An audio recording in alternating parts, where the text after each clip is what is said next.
जो स्टूडेंट्स यहाँ बैठे हैं, आपसे मैं एक छोटी सी बात कहना चाहती हूँ। आपने एपीजे अब्दुल कलाम साहब का नाम सुना है ना सबने? हाँ, कलाम साहब ने एक बात कही थी कि in the very old times the world was driven by the muscle power, after that it was driven by money power, and now it is being driven by the power of knowledge. यानी पहले शरीर की ताकत से दुनिया चलती थी, उसके बाद कुछ दिन पैसे से दुनिया चली, और अब दुनिया कैसे चलती है? ज्ञान की ताकत से चलती है। आज अमेरिका और रूस, फ्रांस क्यों हमसे आगे हैं? उनकी जनसंख्या भी कम है, शायद वो मेहनती भी हमसे कम हैं, लेकिन वो हमसे क्यों आगे हैं? क्योंकि उनके यहाँ शिक्षा का जो प्रसार था वो हमसे ज्यादा हुआ, वो हमसे ज्यादा एजुकेटेड हैं। हम लोग प्राचीन काल में हमारे यहाँ बहुत अच्छी यूनिवर्सिटीज थी, नालंदा यूनिवर्सिटी थी, तक्षशिला यूनिवर्सिटी थी, लेकिन जब मध्यकाल आया तो हमने अंधविश्वासों पर ज्यादा ध्यान दिया और जो नॉलेज था साइंस का उस पर हमने कम ध्यान दिया, इसलिए हम विश्व में पिछड़ गए। एसएसटी में आप लोग पढ़ते होंगे, 10th के बच्चे एसएसटी पढ़ते हैं, कि एक समय था जब वर्ल्ड की जो रिचेस्ट कंट्रीज थी वो रूस अमेरिका नहीं थी, वो इंडिया था और वो चाइना था। चीन और भारत विश्व के सबसे धनी देश थे, लेकिन हमने एजुकेशन पर ध्यान देना छोड़ा। उसका नतीजा ये निकला कि हम लोग गरीब हो गए, हम लोग पिछड़ गए, हम लोग कमजोर हो गए।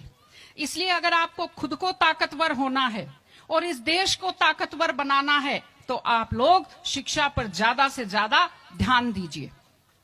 हमारी बेटियां यहां बैठी हुई हैं, आप लोग बहुत खुश किस्मत हैं, आपकी किस्मत अच्छी है कि आपने इस जमाने में जन्म लिया है जब लड़कियों को स्कूल भेजा जाता है, जब लड़कियां बराबरी के अधिकार के साथ आत्मसम्मान से जिंदगी जी सकती हैं।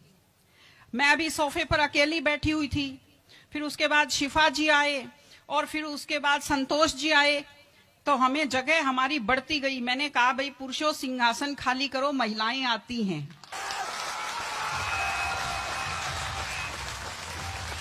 तो आप लोग बहुत खुशकिस्मत हैं। आपकी दादी नानी कितना मेहनत करती थी, सांस नहीं ले पाती थी खुलकर, घूंघट से चेहरा ढककर रखना पड़ता था, जोर से बोल नहीं पाती थी, कानाफूसी में बात करती थी, और आप कितने सम्मान के साथ अपना बैग लेकर के पूरे विश्वास से आप स्कूल आते हो। बहुत खुशकिस्मती की आपके लिए बात है, आपको इसका फायदा उठाना चाहिए। आपको कोशिश करनी चाहिए कि आप एक मजबूत नारी बने, और आपसे मैं कहना चाहती हूं कि आपके ऊपर बहुत विश्वास करते हैं, आपके पेरेंट्स आपको घर से बाहर भेजते हैं, अपने माता पिता को हमेशा अपने मन में रखिए।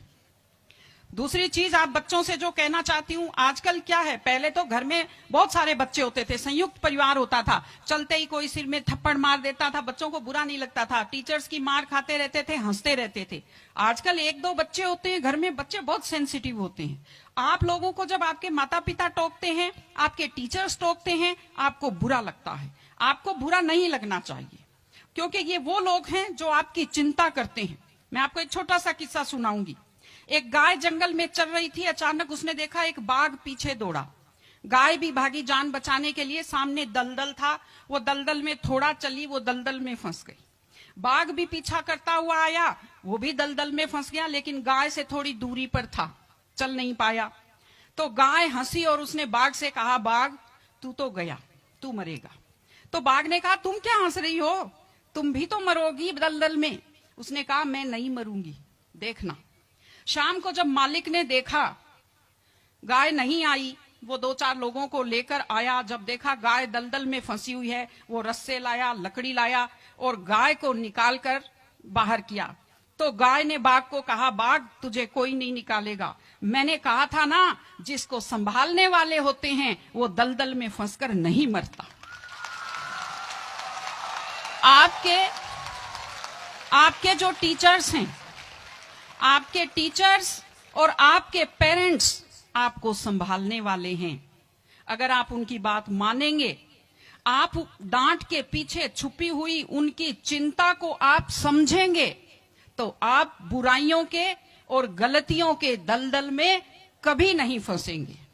इसलिए अपने माता पिता को, विशेषकर अपनी माँ का चेहरा अपने दिमाग में रखिए, अपने दिल में रखिए कि वो आपके ऊपर कितना विश्वास करते हैं, वो आपकी कितनी चिंता करते हैं, घर पे आपका इंतजार करते हैं, आपके लिए हमेशा वो दुआएं करते हैं। आपके माता पिता जब मंदिर में जाते हैं खुद के लिए कुछ नहीं मांगते, जब वो बचत करते हैं उस पैसे से खुद के लिए कुछ नहीं खरीदते, वो पैसा आप लोगों पर खर्च करते हैं। उनकी इस चिंता को समझिए, अपने टीचर्स की चिंता को समझिए। मैं आप सबको बहुत शुभकामनाएं देती हूं कि आप लोग, आपकी बुद्धि तीव्र हो, आपका मन बहुत समृद्ध हो, आपका हृदय बहुत संवेदनशील हो। मैं स्कूल को मैं बहुत बहुत शुभकामनाएं देती हूं। टीचर से अपील करती हूं कि व्यक्ति केवल शरीर और दिमाग नहीं होता, एक मन होता है, एक आत्मा होती है। माइंड जो है, mind is sharpened by the knowledge and information.